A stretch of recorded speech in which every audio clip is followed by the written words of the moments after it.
Vamos al Señor en oración. Estamos felices por la nueva vida que nos has dado, porque en ti somos nuevas criaturas y porque nuestro nombre está escrito en el libro de la vida. Ahora, Señor, yo te quiero suplicar que tu Espíritu Santo aquí presente en medio de esta paz que podemos sentir, hables a nuestros corazones y seamos nosotros sensibles a tu voz, ya que tú eres fiel en hablar. Que podamos siempre reconocer, Señor, que eres tú quien nos hablas, para que de una manera respetuosa y reverente podamos, Señor, acatar tu voz, escuchar tu voluntad y ser obedientes. En Cristo lo pedimos. Amén. En la sexta parte de esta serie les hablé acerca de, como dicen por ahí, proponen de que tenemos un ancestro común con los monos. Pero yo les quiero hablar de otra de las cosas increíbles que creen los hombres, y es de la mitología. Los griegos creían que el ser humano era producto de la imaginación humana. Para ellos, las primeras criaturas eran hijos de la madre Gaea y el padre cielo Curanos. Más bien era un trío de dioses, todos monstruos. Los primeros tres pensaban ellos que eran enormes, tenían 100 brazos y 50 cabezas. Los segundos eran cídopes, o sea, con ojos de rueda, y tenían un enorme ojo en el mismo medio de la frente. Los últimos eran titanes, buenos, no destructivos. Y dice la mitología que uno de estos monstruos, que le llamaron Saturno, el señor del universo, reinaba con su hermana Rea. El sexto hijo de la pareja y futuro gobernador del cielo y de la tierra, según ellos, era Zeus, Júpiter. Y resulta que entre hermanos y hermanas siempre habían pleitos por el poder. Como faltaban seres humanos en la tierra, dos de estos hermanos omnipotentes, llamados Prometeo, que significa presciencia, y Epimeteo, que significa pensamiento tardío, dice, por ser atolondrados, decidieron crear los hombres. O sea, estamos viendo el origen del hombre, como lo explica esta mitología. Epimeteo creó a los animales y a los hombres, pero los creó tan débiles que le fue a pedir ayuda a Prometeo, el cual finalizó la obra, haciendo a los hombres superiores a los animales, por ejemplo, que caminaran erguidos. Pero faltaban las mujeres. O sea que según estos mitos, primero no había mujeres, por tanto era un mundo de silencio. Bueno, dicen, esto lo estoy haciendo en forma de chiste, que el bostezo es la oportunidad que tiene el hombre para abrir la boca. No es así. Para hacerlos reír un poquito. No, según la mitología griega, a las mujeres las creó el mismo Zeus. Fíjense para que usted vea. Las creó para castigar a Prometeo por haberse preocupado tanto por los varones. Pero trajo un gran mal al crearlas con disposiciones amorosas y con tanta belleza. A este hermoso desastre Zeus lo llamó Pandora, un don para todos. Bueno, eso es lo que dice la mitología griega. Pero yo quiero decirle que, hermanos, para Dios, el Creador, las mujeres tienen exactamente el mismo valor que tienen los hombres. Su compostura física es diferente. Sus funciones dentro de la familia, según la voluntad de Dios, es un poco diferente. Pero, hermanos, para Dios el hombre y la mujer son totalmente iguales. Aclaro eso para que después no me demanden. Bueno, qué increíble, a mí me resulta increíble que haya gente que haya creído estas fábulas. Hoy día hay gente que cree todo lo que le digan, sin preocuparse en investigar las evidencias. Yo digo, qué difícil es que el hombre crea en su creador. En la simple declaración, Génesis 1:1, en el principio creó Dios los cielos y la tierra, y los creó con el poder de su palabra, Hebreos 11:3, Salmos 33, 6 y 7. Qué difícil es para que el hombre crea esta simpleza. ¿Por qué no creer en Dios como autor de la vida? Ya que, según el mensaje anterior, aprendimos que llevamos en nosotros mismos la evidencia. Cada célula de nuestro cuerpo contiene el maravilloso ADN. Y les digo esto porque recientemente yo veía un documental llamado Titán, un lugar como nuestro hogar. No sé si alguien aquí tuvo la oportunidad de verlo. Me sorprendió muchísimo y aprendía yo de lo que veía. Titán es una de las muchas lunas que tiene Saturno, se cree que tenga 22 lunas. Y con ayuda del satélite Cassini, puesto en órbita en el 2004, han podido estos científicos astronautas ver por primera vez la naturaleza de esta luna, de este cuerpo celeste. Según las fotos que tomó esta cámara que pudieron, como dice, disparar hacia este planeta, y lo que esta cámara pudo captar, esta luna, su cielo es color verde. Así mismo es, el cielo es color verde y está rodeado de una nebulosidad densa, rojiza. Su temperatura es muy fría, por lo que el agua siempre está congelada. Dicen allí en el programa que posiblemente este haya sido el estado primitivo del planeta Tierra hace 4 billones de años atrás.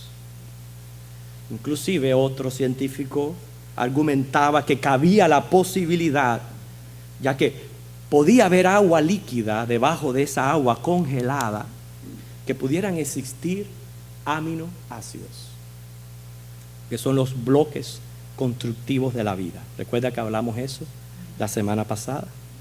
Cualquiera que escucha esto se maravilla y comienza a decir, mira, ahí está, la evolución prueba de que es la verdad. Inclusive cabe la posibilidad de que pueda haber vida en otros planetas. Pero en ese documental no mencionaron un hecho real, y lo aprendimos, por lo menos lo escuchamos aquí. Los aminoácidos necesitan ser arreglados en una secuencia correcta para producir una proteína, ¿no es cierto?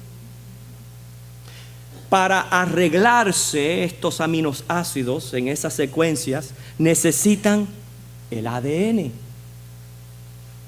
El ADN reside dentro del núcleo de la célula. Por tanto, es un hecho evidente que la célula es imprescindible que exista primero que los aminoácidos. Las células no son tan simples, son demasiado complejas como para sugerir que surgieron de una materia muerta por casualidad. Requieren las células de un diseñador inteligente. Dios es el creador de la célula, por tanto es el autor de la vida. Y aunque esta luna esté dando evidencia que se parece a nuestro planeta, el hecho que hayan aminoácidos no significa que pueda surgir vida, porque la vida primero vino de la célula. Entonces, cualquiera que escuche estas cosas las cree, pero hay que aprender a tener evidencia de cómo nosotros decir no es posible. Dios es el creador del mundo. Por eso hoy vamos a añadir una última evidencia a nuestra serie, porque hay otro hecho fenomenal. No es biológico, material, físico, es de índole espiritual. Y este hecho real también exige una respuesta. Me refiero al fenómeno de la conciencia humana. Esa alma, ese espíritu del ser humano, que es lo que hace que tanto hombres como mujeres sean iguales y del mismo valor para con Dios, es a la que nos vamos a referir. Vamos a buscar Génesis capítulo 1, versículo 26 y 27. Génesis 1, versículos 26 y 27.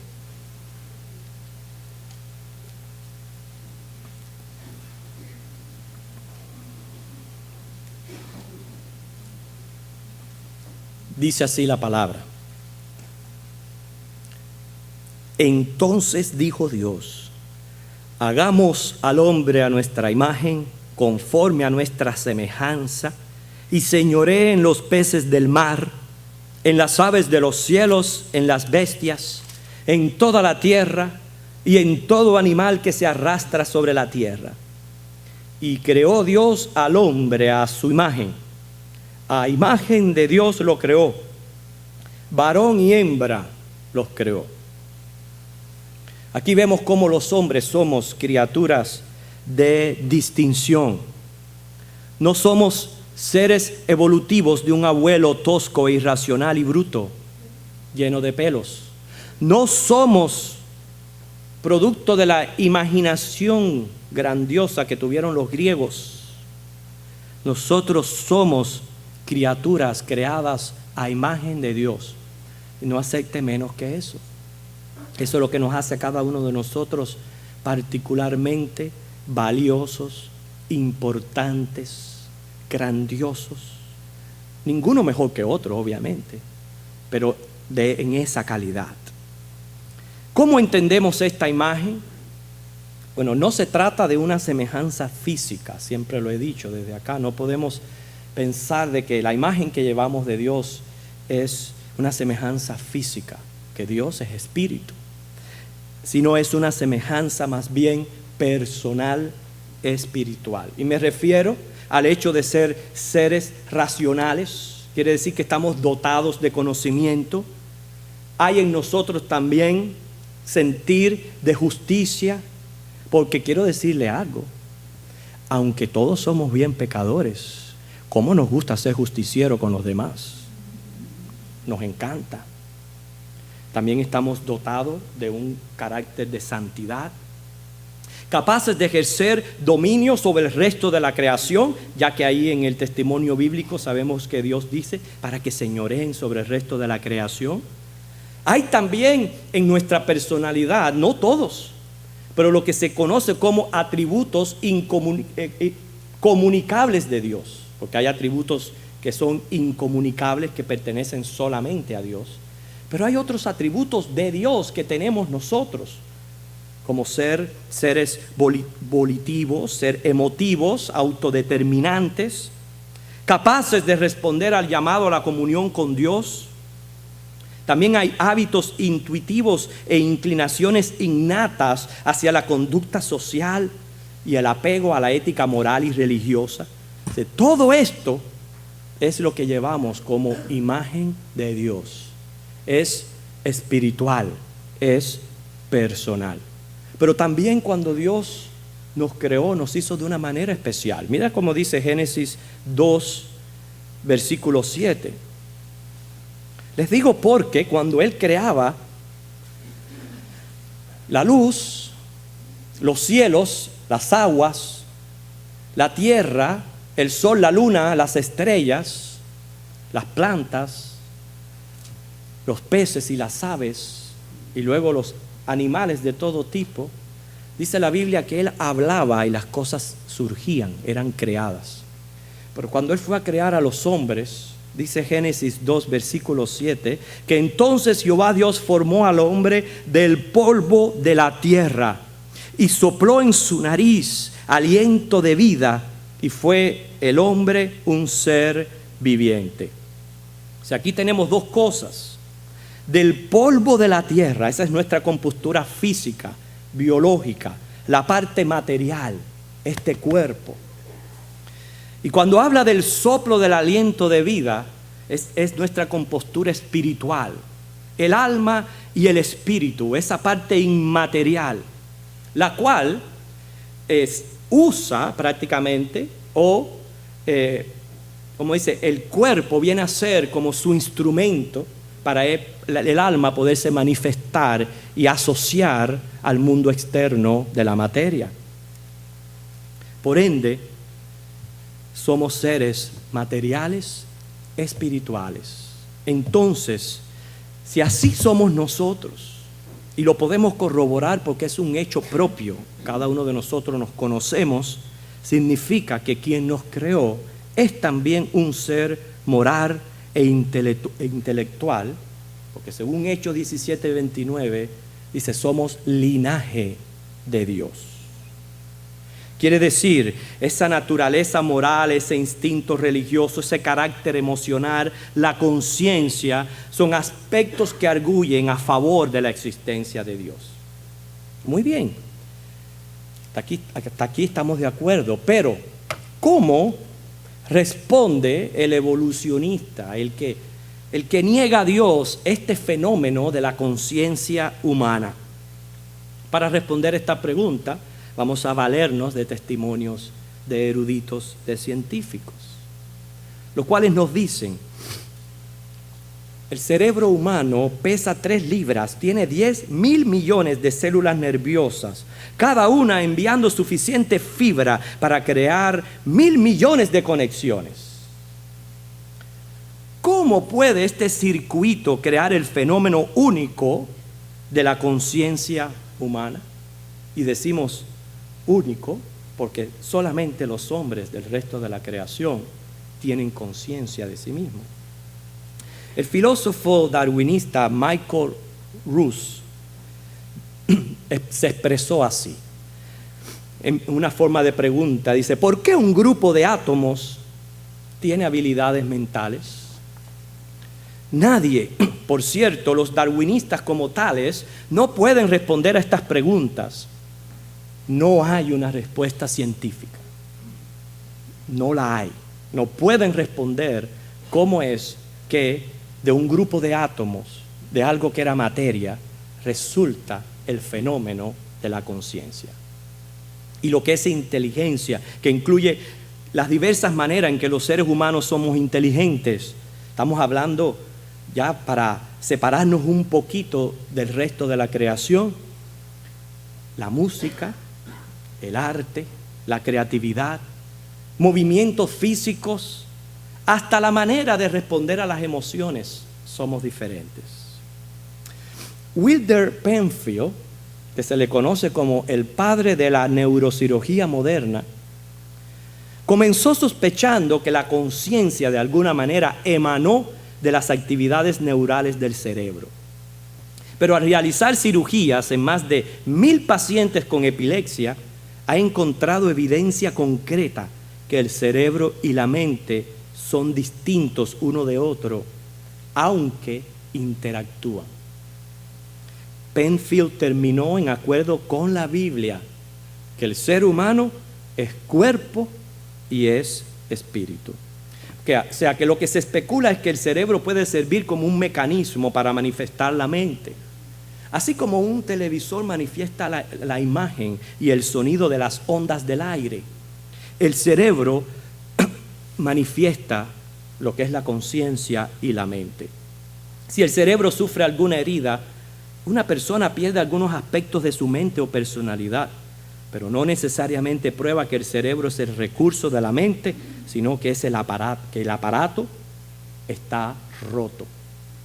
Inclusive hay personas que cuando caen en ese coma o en estado de vegetal, muchos de los eruditos o especialistas les dicen a la persona: háblenle, conversen.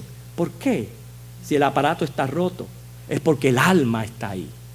El alma no ha abandonado ese cuerpo. En una entrevista que hizo Lee Strobel a J.P. Moreland, que es un científico, filósofo y teólogo con una carrera en química y una maestría en teología, él dice: la conciencia es lo que uno está enterado de lo que ocurre dentro de uno mismo y se le presta atención. Consiste de sensaciones, pensamientos, emociones, deseos, creencias, decisiones voluntarias que nos hacen estar vivos y alertas. Dice este científico, filósofo y teólogo que el alma es el ego, el yo, el mí mismo. Contiene nuestra conciencia y anima nuestro cuerpo. Cuando se va el alma del cuerpo, este se convierte en cadáver. Sin embargo, hay algunos evolucionistas que dicen, como John Searle, que la conciencia la causan procesos cerebrales. O sea, ellos creen que la conciencia es producto de la biología. Barry Beyer, un científico del cerebro, dice: así como los riñones producen orina, el cerebro produce conciencia. Pero hermano, esto es fisicalismo. O sea, que pensar de que todo es proceso físico. Pero pensar que todo es proceso físico tiene sus implicaciones. Porque entonces, si no hay en mí una parte espiritual, si yo soy lo que es el cerebro, entonces fuera del cuerpo no soy nada. ¿No es cierto? Quiere decir entonces que no hay estado incorpóreo. No hay vida después de la muerte.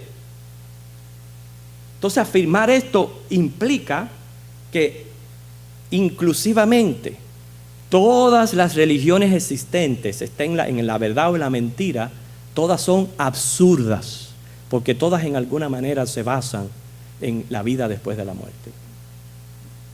Hay que volverse entonces completamente materialista. Pero yo sé, por eso yo les decía al principio cuando iba a cantar el coro, yo sé lo que está ocurriendo dentro de mí. Y yo sé que yo no soy un fenómeno físico nada más. Yo sé que en mí hay una conciencia y estoy claro de que es diferente. Esa parte espiritual es diferente a lo que es mi parte material.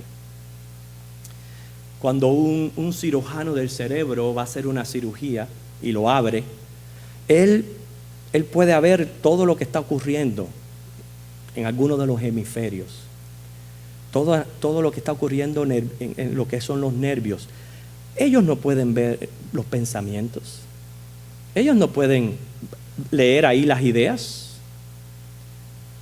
¿Son los pensamientos reales? ¿Son las ideas reales? ¿Las visiones? ¿Todo lo que nosotros tenemos es real? ¿Y cómo es que no se puede ver cuando se abre un cerebro? Solamente se pueden ver las conexiones nerviosas. O sea que están tratando de afirmar que mi conciencia es producto, simplemente una función cerebral, pero no es así. Nosotros estamos alerta de que somos diferentes. Hemos hablado también que no se puede obtener nada de la nada.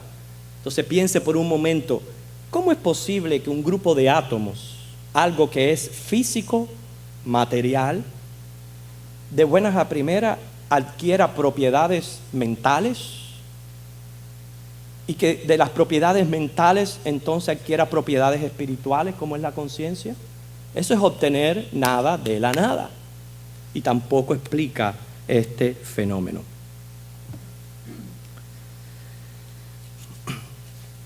Nosotros estuvimos, por lo menos hace poco, estuve viendo otro documental. Realmente causó en mí una tremenda impresión. Fue el caso de la niña egipcia Manar. Yo no sé cuántos aquí vieron ese documental. No lo vieron. La niña Manar es una niña siamense.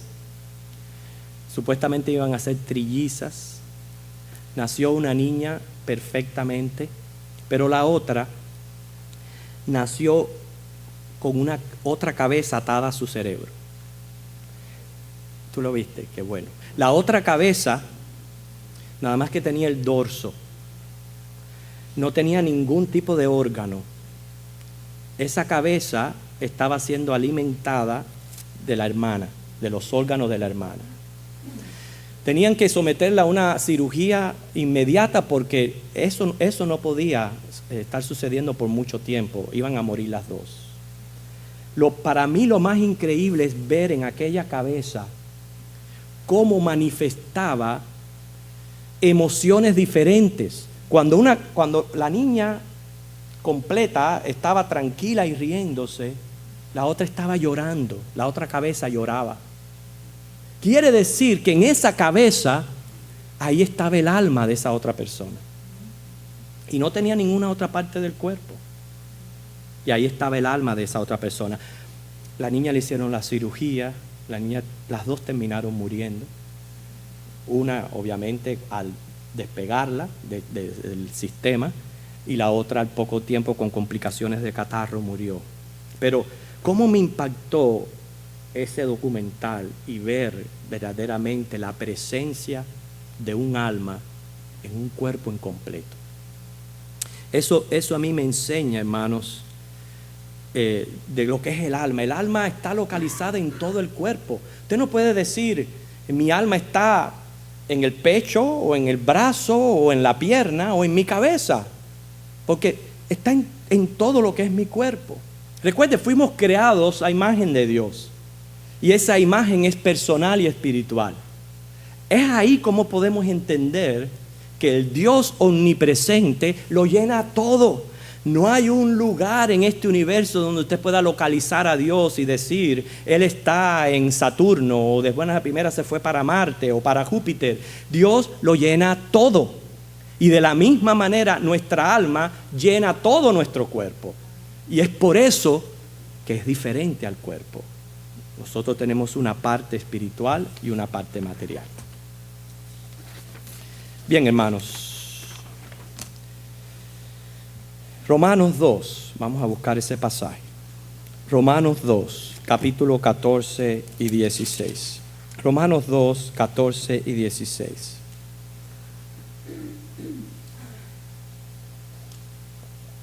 Y antes de leer este pasaje, escuche lo que le voy a decir. Por más que nos esforcemos, nadie puede negar que dentro de nosotros hay una conciencia legisladora que nos dicta el bien y el mal. Y la conciencia puede llegar a cauterizarse, pero llegar a cauterizarse no significa que usted quede sin conciencia de lo que es el bien y de lo que es el mal.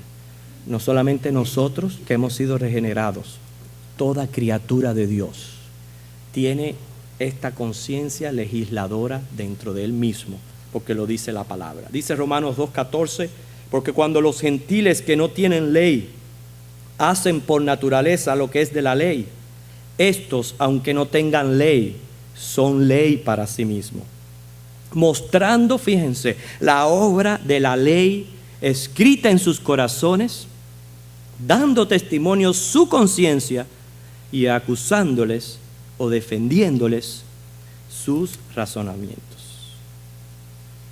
Y esto es un fenómeno que solo le ocurre a los seres humanos, a los hombres. La realidad es, nosotros tenemos un cuerpo físico, biológico, un día va a sufrir una necrosis, morirá biológicamente, pero el alma que habita su cuerpo nunca deja de ser, es eterna, es la que regresa al Creador cuando deja el cuerpo para ser juzgada. Y usted puede leer Eclesiastés 12:7, Hebreos 9:27, Mateo 10:28. Resulta increíble para mí que, sabiendo nosotros que somos compuestos de una parte material y una parte inmaterial, nosotros pensemos que la material, que es la que es perecedera, que es la que muere, nosotros le demos más tiempo y nos ocupemos más de ella que de la otra parte inmaterial, siendo real y siendo eterna. Ahí donde se ve la necedad de la vida, los hombres que se dedican más a una cosa y abandonan a otra. Por eso dice Jesús en Mateo 16:26, ¿de qué te vale ganar el mundo entero y perder tu alma, necio? ¿De qué te vale? Si Dios nos creó para Él y no vivimos para Él, entonces ¿qué pasa? No servimos. Piense por un momento. ¿Qué usted hace con las cosas que no sirven? Las desecha, las bota, porque ya no sirven. Qué triste yo encuentro que el ser humano, siendo un ser tan extraordinario y llevando la imagen de Dios, termine en el desecho, en el infierno. Prácticamente se usa la palabra gehenna, en la basura. ¿Por qué? Porque fue creado para vivir para Dios y simplemente no quiso vivir para Dios.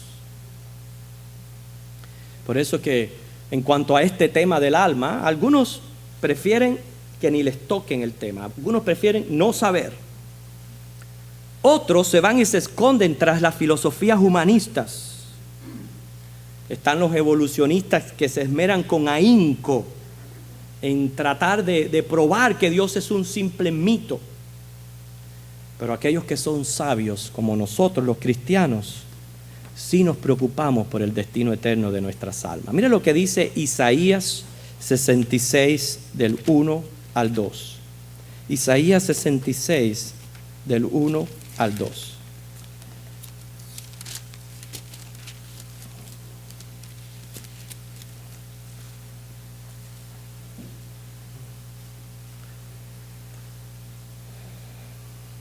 Jehová dijo así: el cielo es mi trono y la tierra estrado de mis pies. ¿Dónde está la casa que me habréis de edificar? ¿Y dónde el lugar de mi reposo? Mi mano hizo todas estas cosas, y así todas estas cosas fueron, dice Jehová. Pero miraré a aquel que es pobre y humilde de espíritu y que tiembla mi palabra. A ese miraré. Creador de cielo y tierra, que tienes el cielo su trono y en la tierra el estrado de sus pies. Dice: yo voy a mirar a aquel que es humilde de espíritu, aquel que tiembla mi palabra, o sea que es reverente, que me escucha, que me cree, que me obedece, que me sigue, que me sirve. Es por eso que, ya terminando, ya que este es el último mensaje sobre esta serie sobre creacionismo, yo voy a comenzar a hacerles una serie de preguntas. ¿Cuántos aquí presentes se declaran creacionistas? O sea, esto es totalmente creyente que Dios es el creador del universo y el autor de la vida. ¿Cuántos? Ok, bajen la mano. Reconocer a Dios como autor de la vida es aceptarlo como el legislador de esta vida. Si Él es el legislador, Él pone las leyes, Él pone las condiciones, nosotros lo obedecemos. Eso es ser creacionista. Okay. Pregunta 2. ¿Cuántos aquí se declaran cristianos? Esto es, totalmente creyentes que Jesucristo es Dios y Salvador del mundo y por tanto lo reciben como tal.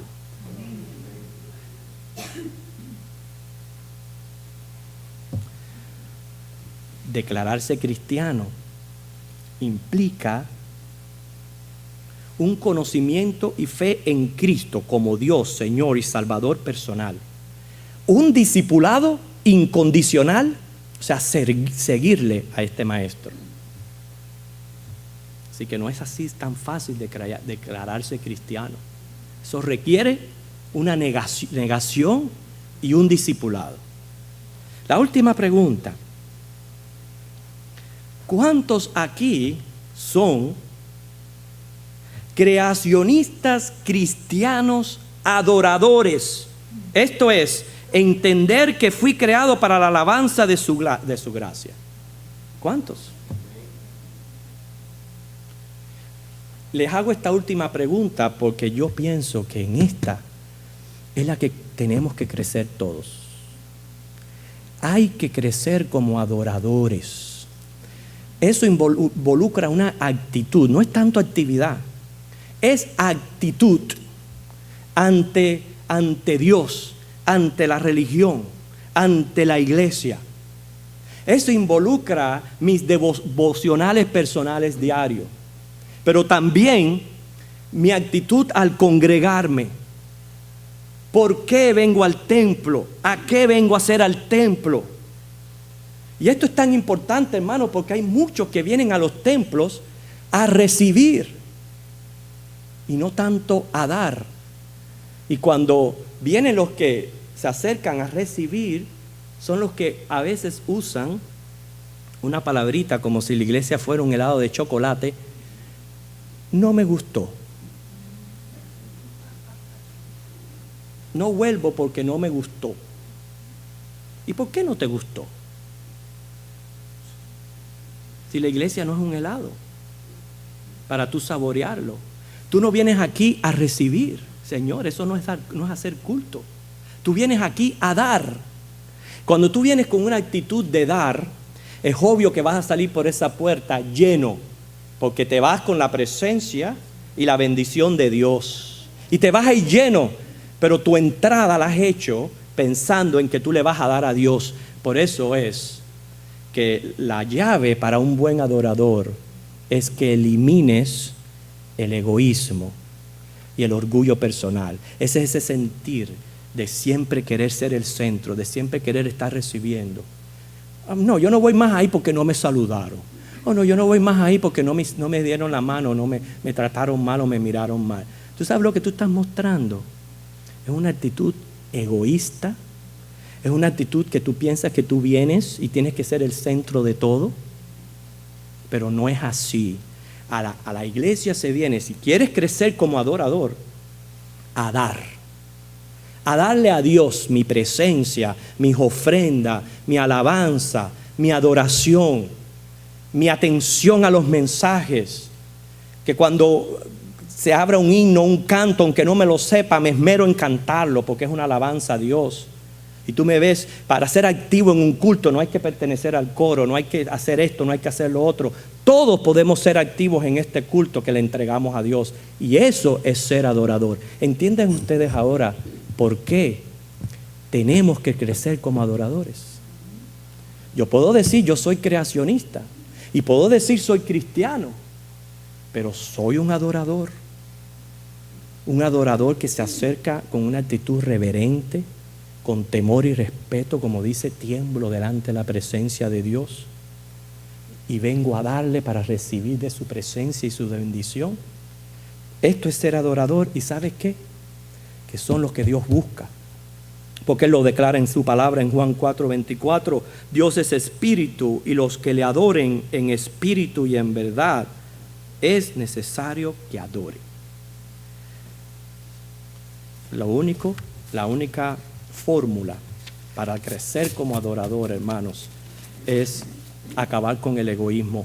Déjame decirle, lo llevamos en la sangre. Es parte de nuestra naturaleza pecaminosa y es por eso que hay algunos que ni se dan cuenta que están obrando de esta manera. Pero bueno, mi trabajo es, si usted quiere crecer como un adorador, decirle, no niegue que usted es un egoísta, porque si usted lo niega, es como negar la enfermedad y no tomarse la medicina. ¿Verdad, Señor? Yo he estado muy centrado en mí. Siempre estoy procurando de que todo sea alrededor de mí. Y es cierto que yo tengo que reconocer que estas billones de células comparten un universo con el resto de la humanidad y que soy un adorador. Por lo tanto, como criatura, yo tengo que ir al templo centrado en ti, centrado en darte mi adoración. Y es lo que por lo menos hemos estado tratando, nuestro objetivo a través de esta serie de mensajes, que nosotros podamos crecer como adoradores después de haber presentado un sinnúmero de evidencias que no queda duda de que nuestro Dios, el Dios que usted y yo adoramos, es un Dios real. Y hay que adorarlo en espíritu y en verdad. Que el Señor les bendiga, hermanos.